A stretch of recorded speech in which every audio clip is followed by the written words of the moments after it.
سلمت قلبي يا ربي لتغسله رفعته لك من خوفي فأنت له تعبت مني فكم أسرفت أتعبه وعدت نحوك من هو كان لتحمله الذنب يثقله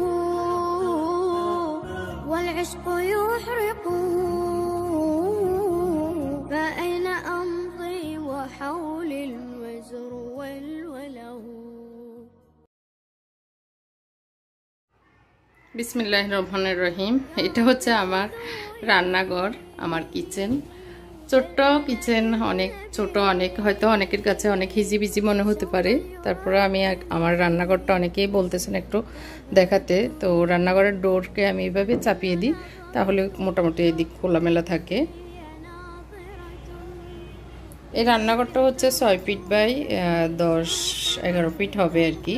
প্রথমে আমি আমার কিচেনের ডোরটাতে আমি যে জিনিসগুলো দিয়েছি, কিচেন লেখা এটা অনেক আগের বানানো, তো এটাকে আমি ডোরে লাগিয়েছি। নিচে আমি ডাবল ট্যাপ যেগুলি সেগুলি একটা একটা লাগিয়ে এভাবে লাগিয়ে দিয়েছি। কোনো ঝামেলা নেই, শুধু জাস্ট একটা একটা কস্টিপের একটুক মাথা কেটে লাগিয়ে দিয়েছি। আর এখানে একটা স্ক্রু দিয়ে আমি এই গড়িটা লাগিয়ে দিয়েছি। তার সাথে আমি এই ছোট্ট ওয়ালটাতে একটু গ্যাপ ছিল, এগুলো আসলে ফেলে দিতে একবার ভেবেছিলাম, তো আসলে ফেলে দিতে মন চাচ্ছে না। এগুলো অনেক আগের বানানো, এই যে মুনতাসির আবার এঁকে বেঁকেও দিয়েছে, তো একবার ভেবেছি ফেলে দিব, তো আবার ফেলতে মন চাচ্ছে না। তো ভাবলাম যে এখানে লাগিয়ে দিই একটু গ্লুগানের সাহায্যে। আমি এটাতে এই ওয়ালটাতে এগুলি লাগিয়ে দিয়েছি যাতে একটু মানে দেখতে ভালো লাগে আর কি। রান্নাঘরটা ছোট, যার কারণে আসলে অনেক কিছু মন চাইলেও কিছুই করতে পারছি না আর কি। তার সাথে আমি এখানে একটা ওভেন ক্যাবিনেট করেছি। এই জায়গাটা আসলে এটা একটা বোর্ডের মাপ, তো বোর্ডের মাপ শেষ হওয়ার পরে এই জায়গাটা খালি থাকে। তো ভাবলাম যে আমার ওভেনগুলি রাখার জন্য একটা স্পেস দরকার, তো সেই কারণে আমি দুইটা ওভেন, একটা ইলেকট্রিক ওভেন, একটা মাইক্রো ওভেন, এই দুইটাতে রেখেছি। আর উপরে আসলে ট্রে সহ টুকিটাকি জিনিসপত্র রাখার দরকার হয়, তো সেগুলি উপরে রেখেছি। আর এটা ডিপটা একটু বেশি, এটাতে আসলে আরও 2-3 ইঞ্চি ছোট দিলেও হতো। এটা একদম ফুল এই পর্যন্তই আর কি, এদিকে আর মানে পিছনে আর জায়গা নেই। তো এটা ডিপের কারণে নিচে একটু অসুবিধা হয় জিনিসপত্র নিতে আর কি। তারপরে অসুবিধা নেই, আমার মোটামুটি দেখতে এমনি ভালোই লাগতেছে। তো ওভেন যেহেতু দরকার, সারাক্ষণ গরম করতে হয়, তো এখান থেকে জাস্ট এদিকে নিয়ে যাওয়া ডাইনিং রুমে, তাহলে সুবিধা হয়। তো সেই কারণে এটা এইভাবে করেছি। আর আমি এখানে একটা প্লাগ দিয়েছি যাতে করে এখানে আমার যে ব্লেন্ডার সহ সব কিছু ইউজ করতে পারে। তারপরে এই ক্যাবিনেটটা আসলে আমি করেছি। ক্যাবিনেটটা কিভাবে করেছি আপনারা তো দেখেছেন, কত খরচ বা অনেকেই প্রশ্ন করেছেন করার জন্য, তো আমি সবই ডিটেলস লাস্টে বলে দিব। তো কয়টা বোর্ড লেগেছে, কত খরচ বা কিভাবে করবেন, সবই ইনশাল্লাহ লাস্টে পর্যন্ত দেখলে আপনারা বুঝতে পারবেন। এখানে আমি এটা হচ্ছে এটার এই লম্বাটা হচ্ছে 30 ইঞ্চি আর ডিপটা হচ্ছে 12 ইঞ্চি। আর ডোর দিয়েছি আমি এখানে 6টা, এখানে 2টার একটা ডোর, আর সাদাটা একটা ডোর, আবার 2টার, তারপর আবার সাদাটা, এভাবে করেছি ম্যাচিং করে আর কি। তো আর মাঝখানে গ্লাস দিয়েছি যাতে দেখতে ভিতরে জিনিস কি আছে না আছে দেখতে ভালো লাগে। আর একটু কম্বিনেশন করে এটাতে একটা ডোর ক্লোজ করে দিয়েছি। আর আমার আসলে টুকিটাকি যে জিনিসগুলো রান্নাঘরে নিত্য প্রয়োজন সেগুলি আমি আসলে রেখেছি। তো এখানে আসলে কিছু জিনিস অ্যাড হবে, আবার কিছু জিনিস বেরিয়েও যাবে, সেরকম জিনিসগুলোই। তো উপরের তাকে আমি রেখেছি সব হলো মানে স্টাক গ্রসারি, তো দরকার হলে সেগুলি নামিয়ে নিব। আর কিছু বয়ম খালি আছে, সেগুলো আবার ফিল আপ হবে। আর এখানেও জাস্ট আমাদের নিত্য যে জিনিসগুলো লাগে সেগুলি আমি রেখেছি। আর আমি চেষ্টা করেছি সে 3টা শেলফ দিয়েছি যাতে করে আমার মানে বয়মগুলোর মাপ দিয়ে বা যে জিনিসগুলো আমি রাখবো সেগুলোর মাপ দিয়ে আমি বানিয়েছি। বেশি হাইটও না আবার বেশিও না। আর এই শেলফটা আমি আলাদা রেখেছি, এই যে আলাদা হবে। তো দরকার হলে বড় জিনিস যখন রাখবো তখন আমি এটা সরিয়ে উপরের তাকে রেখে দিয়ে তারপরে জিনিসগুলো রাখতে পারবো, বড় জিনিসগুলো। সে কারণে আমি এটা আলাদা রেখেছি। আর ছোটোখাটো এই যে জিনিসগুলো যেগুলো আমার নিত্য দরকার হয় আমি যেন হাত দিলেই নিতে পারি, সে কারণে এইভাবে 3টা শেলফ দিয়ে এটাকে লাগিয়ে দিয়েছি। আর এগুলি কবজাত সিস্টেম করার কারণে একটু জাস্ট হাত দিয়ে দিলেই সুন্দরভাবে এই যে লেগে যায়। তারপরে এই শেলফটা হচ্ছে শুধু 2টা শেলফ করেছি। উপরের তাকে হচ্ছে সব হলুদ, মরিচ, গুঁড়ো মশলা সব মানে অতিরিক্ত জিনিসগুলো আর কি। আর এটাতে হচ্ছে ট্যাংক সহ, এটাতেও গুঁড়ো মরিচ কিছু আছে, শেষ হলে আর এটা থাকবে না। আর এটাতে ট্যাংক, এই তো টুকিটাকি জিনিসপত্র আসলে যেগুলো আমাদের নিত্য প্রয়োজন হয় সেগুলোই আমি রেখেছি আমার হাতের কাছে যেন আমি পাই। তারপরেরটাতেও জাস্ট সব অতিরিক্ত জিনিসগুলি, মশলাপাতি, আহামরি যে অনেক কিছু সেটা না, জাস্ট আমার দরকারি জিনিসগুলো আমি এভাবে রেখেছি। উপর শেলফ হচ্ছে সব মোছামাছির রুমাল আর অতিরিক্ত কিছু জিনিস যেগুলি নিত্য দরকার হয় না, মানে যেগুলি মানে নিত্য দরকার হবে না সেগুলি রেখেছি। আর রাইস কুকারটা এতদিন আমার যেহেতু ছিল না, গ্যাস ছিল না, সেহেতু রাইস কুকার লেগেছে। এখন যেহেতু মানে গ্যাস এখানে আছে তো রাইস কুকারের দরকার হবে না সেই কারণে। আর এখানে সব মশলা, এই তো মানে অতিরিক্ত জিনিসগুলি এখানেও সব মশলা। এটা হচ্ছে মশলার বইও, আর এখানে তো বক্স, আর এগুলিও মশলা। উপরে হচ্ছে ছোটোখাটো মশলাগুলি, ভিতরে। তো এভাবে আসলে আমি আমার মতো করে রেখেছি। হয়তো এগুলো আবার চেঞ্জ হবে, আবার ওলট পালট হবে। একদম যে এখন যেরকম রেখেছি সেরকমই এরকম বিষয় না, মানে এরকম থাকবে, তো চেঞ্জ হবেই। আর এটাতে হচ্ছে সব হচ্ছে ইয়েগুলো আমার ব্লেন্ডার সহ জিনিসপত্র। আর এখানে অতিরিক্ত এগুলো বেশি একটা লাগবে না সেই জিনিসগুলোই রেখেছি। এখন আমি যাই নিচের কাউন্টার টপটা। তো আমি রান্নাঘর ঢুকতে এই জিনিসটা আমি ক্যাবিনেট বানিয়েছি। তো প্রথমে আমি এটুকুই বানিয়েছিলাম, এই যে এই অংশটাই। পরে আবার চিন্তা করলাম ওই চারটাও একটু ফিল আপ হয়ে যাক, তো এই জন্য আমি মিস্ত্রিকে ওইভাবে বলেছি আর কি, তাহলে আমার টুকিটাকি জিনিসপত্র রাখতে সুবিধা হবে। মানে খোলা হলে আবার জিনিস উপরের কাউন্টার টপটা একটু ছোট হয়ে যাবে এই জন্য। আর এটি আমি 6টা ডয়ারের একটা ক্যাবিনেট বানিয়েছি। আমি সবগুলোই ডয়ার দিয়েছি, পাল্লা সিস্টেম হতো এইদিকে আমার এইগুলো আছে। তো এই জন্য এগুলো আমি ডয়ার সিস্টেম করেছি যাতে ডয়ারের ভিতরে আমি আমার প্রয়োজনীয় জিনিসগুলো রাখতে পারি।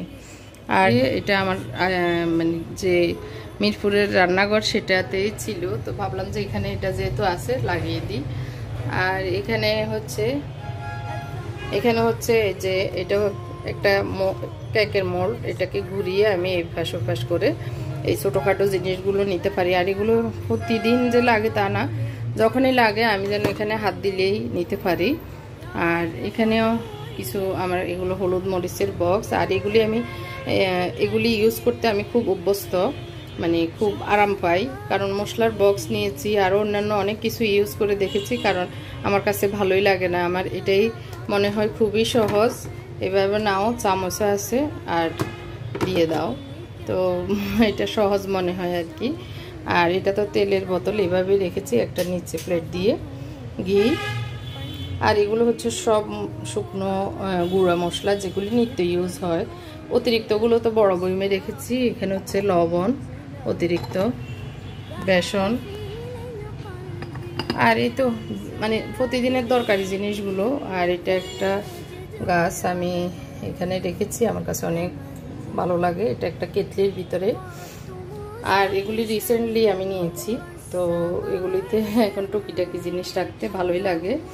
আর স্ট্যান্ডটা রেখেছি যাতে গরম পাতিল এখানে রাখতে সুবিধা হয় সেই কারণে। তো এই জায়গাটা একটু হিজিবিজি মনে হতে পারে, কারণ নিত্য প্রয়োজনীয় সব জিনিসগুলো এই জায়গাটাতেই আমি রেখেছি যাতে রান্না করতে এগুলি আমার হাতের কাছে পাই। আর এই জায়গাটা আমি খালি রেখেছি যাতে যখন মানে পাতিল রান্নার পরে পাতিলগুলো রাখতে পারি বা কোনো কিছু কুটাকাটির দরকার হলে এখানে এই কাউন্টার টপটাতে আমি ইউজ করতে পারি আর কি, করতে পারি।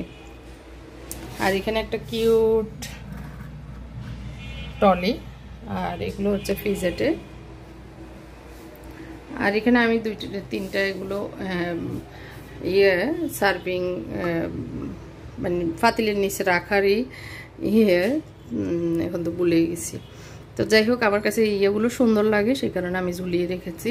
ডিমগুলো আমি এখন এভাবে রাখি, আমি এটাতে রাখছি। এগুলো নতুন কিনেছি, স্ট্যান্ডগুলি অনেক আগে কিনেছি, ইউজ করা হয়নি, এখন ইউজ করা শুরু করলাম।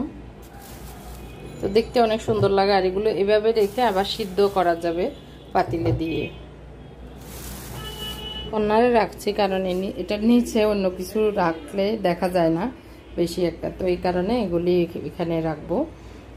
তো এই কাউন্টার টপটা এরকম। আর হচ্ছে এটার নিচে যে চিকন জায়গাটা আমি করেছি সেখানে আমি এই যে আদা, পেঁয়াজ, রসুন এগুলি রাখছি। এখানে পেঁয়াজ এগুলি আবার মানে আগে খাওয়ার জন্য এগুলি রেখেছি, আলু, আর এখানে কিছু ড্রাই ফ্রুটস, আটা, ময়দা, আর কিছু বক্স রেখেছি কুটে কাটে রাখার জন্য। এই তো টুকিটাকি জিনিসপত্র এখানে যদিও দেখতে একটু তারপরে আমি মনে করি এগুলি দরকারি, এগুলি রাখতেই হয়। তো আর চুলাটা তো নতুনই কিনেছি জানেন। আর এখানে এটা নতুন, আরেকটা নতুন কিনেছি। এই দুইটা জিনিস আমার এখন নতুন এড হয়েছে। চুলাটাও নতুন এই বাসায় আসার পরে। আর এটা কালকে হালিম রান্না করেছিলাম, সে কারণে এটা নামানো হয়েছে, আর না হয় এটা উঠিয়ে ফেলবো, শুকিয়ে গেছে। এখানে আমি জানালার এখানে দুইটা হ্যাঙ্গিং ফ্লাওয়ার দিয়েছি।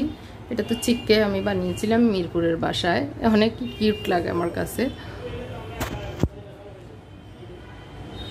আর এখানে একটা শেলফ আমি দিয়েছি, এটা আমাদের আগে বাসায় বুক সেলফ হিসেবে ইউজ করতাম আর কি। তো এখন আমি ভাবলাম যে আমার এই জিনিসপত্রগুলো কিছু কিছু আসলে রান্নাঘরের জিনিস আছে যেগুলো আমাদের অনেক ফেভারিট, ও সেই জিনিসগুলো যদি চোখের সামনে থাকে তাহলে মানে মনটাতে শান্তি লাগে আর কি। তো আমি এখানে আমার দুইটা চপার রেখেছি, উপরে তেজপাতা, দারচিনি আর একটা ফ্লাওয়ার বাজ রেখেছি। আর এগুলো হচ্ছে সিরামিক্সের, উপরেরগুলো সিরামিক্স। তো ওগুলো আসলে অতিরিক্ত যে জিনিসগুলো সেগুলো ওখানে ভিতরে রেখেছি। আর হচ্ছে এটাতে বয়মটাতে বিস্কিট, এখানে হচ্ছে চা পাতা, চিনি, দুধ আর কিছু স্পুন, আর এখানে টিস্যু হোল্ডার, এখানে হচ্ছে চপার, সব রুটি বেলার ফিরা। এই তো এইভাবে রেখেছি। এটা হলো ফ্রিজের একটা অংশ, তো এটাতে রাখাতে সবগুলো একসাথে মানে আর লড়ে চড়ে না, সুবিধাই হয়। এই তার পাশে আমি এটা একটা শেলফ দিয়েছি, এটাও আমার পুরনো একটা শেলফ। তো সেটাকে আমি এখানে দিয়েছি আমার কাপ স্ট্যান্ড হিসেবে। আর তারপরে ফিল্টারের এই জায়গাটা একটু ঠিক করব, এই লতাগুলো আরও একটু এখানে এসে এখানে আমি একটা ছিদ্র দিয়ে দিব। তো দিয়ে এগুলোকে ভিতরে নিয়ে গেলে তাহলে এটা জায়গাটা দেখতে একটু ভালো লাগবে আর কি। এখন অনেক হিজিবিজি মনে হচ্ছে। তারপর আমি কাপ স্ট্যান্ড হিসেবে এটাকে ইউজ করছি, আমার নিত্য প্রয়োজনীয় মগগুলি যেন আমি চা খেতে বা দরকার হলে নিতে পারি। তার নিচে হচ্ছে একটা হুক দিয়েছি, এটা আমার শান্তিনগরের বাসায় ছিল। তো এখন আমি এগুলোতে স্পুনগুলো রাখছি প্রতিদিন রান্নাতে যেগুলি লাগে সেগুলি আর কি। আর এখানে আমি একটা পানির নাকি এটাকে কি বলে একটা কলসির মতো, তো এটা খাবার পানি রাখি যাতে রান্নায় দিতে পারি খাবার পানিগুলি।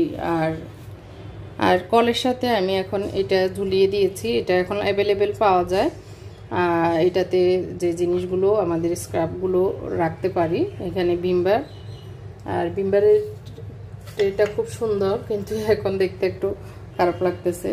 আর এখানে একটা যদিও আমার এটা উঠিয়ে ময়লা পরিষ্কার করা যায়, তারপর আমি এটা দিয়েছি যাতে আরও জিনিস বেশি না যায় আর কি, আটকে গেলে আসলে পাইবে অনেক কঠিন হয়ে যায় এটা পরিষ্কার করানো।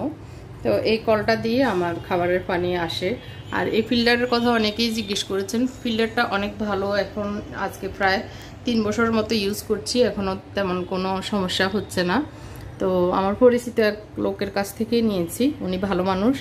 তো ওনার থেকে কিস্তিতে নেওয়া যায়, এটা মনে হয় 12,000 টাকা নিয়েছে। আমি 3-4 মাসে কিস্তি দিয়ে এটা দিতে মানে কিনতে পেরেছি আর কি। কিস্তি হলে সুবিধা, গায়ে লাগে না, একসাথে অনেক টাকা দিতে একটু হিমশিমে খেতে হয়। তো যাই হোক, এটা হচ্ছে এই ফিলারটাতে আমি ডিআইওয়াই করেছি, আপনাদের সাথে শেয়ার করেছি। আপনারা যারা দেখেননি আই বাটনে দিয়ে দিব। এই ইটটা আমি একদম ফেলে দেওয়া সুতলি দিয়ে, রশি দিয়ে আমি এটা বানিয়েছি। আর এই খুন্তিগুলো কাঠের ছিল, এগুলো ইউজ হয় না। একটা তো বাঁকাই দেখতে পাচ্ছেন উঠে আছে, এটা বাঁকা। তো এগুলো অনেক বড় বড় পাতিলে মাংস রান্নার জন্য হয়তো লাগে, তো আমার ইউজ হয় না। ভাবলাম যে একটু ডিআইওয়াই করি, সে কারণে এটাকে এভাবে দিয়েছি। কেমন লেগেছে কমেন্ট করে জানাবেন। আর হচ্ছে এগুলি আমি উপরে আগে ছিল হলুদ কালার, এখন আমি জাস্ট গিফট পেপার গাম দিয়ে লাগিয়ে দিয়েছি, একটু প্রিন্ট হয়েছে আর কি, দেখতে ভালো লাগার জন্য। তো এই তো এই রান্নাঘরটা এরকমই।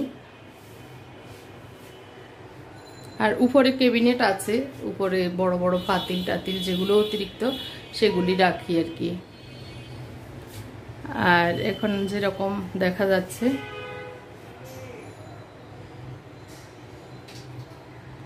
আর নিচে একটা ম্যাট অবশ্যই দিয়ে রাখি, তাহলে পানি টানি পড়লেও মোছা যায়। আর নিচে ক্যাবিনেট করা আছে, এগুলো আসলে এলোমেলো জিনিসপত্র, সব হাঁড়ি পাতিল একদম অর্গানাইজ করা এখনও হয়নি। ইনশাল্লাহ সামনে আবারও অর্গানাইজ করব, আবার দেখাবো। রান্নাঘর তো আমি সবসময় একটু মানে এখন যেরকম আছে ঠিক এরকমই থাকবে, বিষয়টা এমন না, কয়েকদিন পর পরই আমি চেঞ্জ করি। তো সেরকমই আপনাদের সাথে আবার শেয়ার করব। আর কিছু জিনিস আমার এই রান্নাঘরে আবার অ্যাড হবে, এই জায়গাটাতে একটা জিনিস আসবে। আর এই ডয়ারগুলিতে আমি কি কি রেখেছি একটু দেখাই। এটাতে আমি যেরকম পার্টিশন করে নিয়েছি, এই পার্টিশনগুলো আলাদা, এগুলো উঠানো নামানো যাবে যে এভাবে। তো এই অতিরিক্ত এই চামচ টামচ এগুলো আসলে কয়েকদিন পর পরে লাগে, তো সেই কারণে আমি এগুলো এইভাবে রেখেছি। তো এই সাইডে এগুলো অতিরিক্ত। আর মেজারমেন্ট কাপগুলো এই পাশে রেখেছি, মানে যে জিনিসগুলো আসলে প্রয়োজন হয় সেগুলি রেখেছি। আর উপরের ডয়ারটা ছিল এরকম,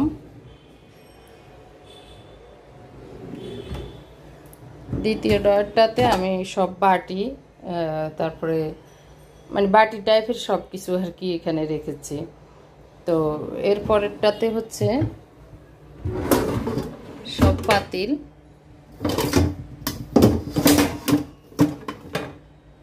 সব পাতিলগুলি এভাবে রাখি। এখানেও নিচে সব ননস্টিকের পাতিল, ফ্রাই প্যান, সব ঢাকনা, এগুলি এখানে, এগুলো একটু বড় গভীর। আর এখানে হচ্ছে প্লেট আর ফ্রিজ, ছোটোখাটো জিনিসপত্রগুলো এখানে এই ইয়েতে ডয়ারে রাখি আর কি। আর এখানে হচ্ছে একদম নিত্য ইউজের সব চামচ, সব যেগুলি দরকার নিত্য ইউজ, যেগুলি এই ডয়ারটাতে হচ্ছে যেগুলি মাঝে মধ্যে দরকার হয়,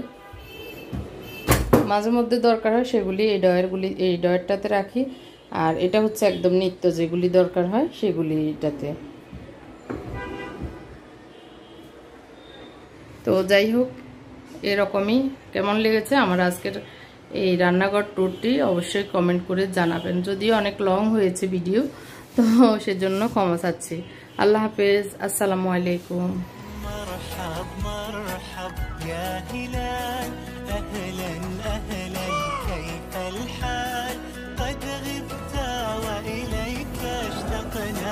وانتهى بعدك صار وصال نعطي صبرا نأخذ أجرا।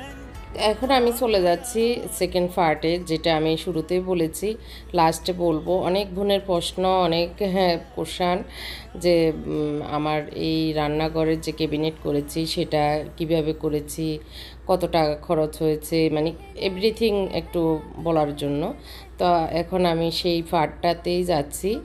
এখন যেখানে আমাদের কাজ হয়েছে উপরে ছাদে একটা রুম আছে, সেটাতেই কাজ হয়েছে। আমি এখানে এসেছি কাজ চলাকালীন দেখ। তো এখন যে দেখতে পাচ্ছেন পিছনে হলুদ কালারের বোর্ড, এটা হচ্ছে পিভিসি 8 ml।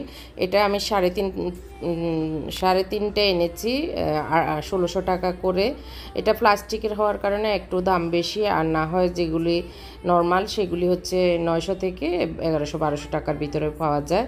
আর যেটা মোটা 16 ml সেটা এনেছি হলুদ কালার, একটু দাম বেশি 50 টাকা, সেটা 1650 কালারফুলগুলি আর কি। আর যেটা সাদা সেটা 1600 করে।